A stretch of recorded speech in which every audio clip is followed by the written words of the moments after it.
Towards what's been dubbed as the most highly contested election since 1994, opposition parties have taken the spotlight. According to Wits School of Governance professor William Gumede, the role of opposition parties is critical in determining the level of accountability of governing parties and governments. He joins me now to discuss this further. Good afternoon, Professor. Thank you so much for spending a bit of time with us here on eNCA.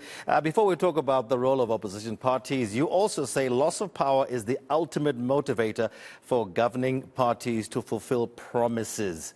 Just expand on that a little bit for us.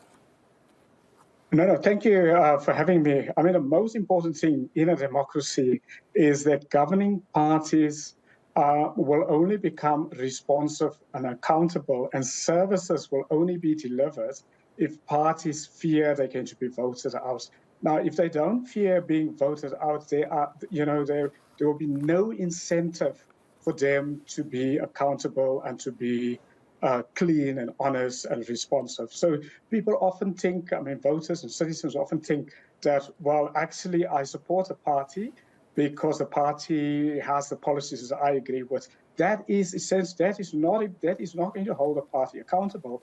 The only thing that can hold a party accountable in a democracy is if the party fears being voted out. The other side of the coin, I suppose, to a certain extent, is if it fears being voted out, as we've seen throughout the continent, they might take other different actions in terms of rigging and so forth to stay in power. No, absolutely. I mean, what we've seen in the rest of Africa, outside South Africa, often, governing parties refuse to go and they rig elections, or what they do is, they repress opposition parties.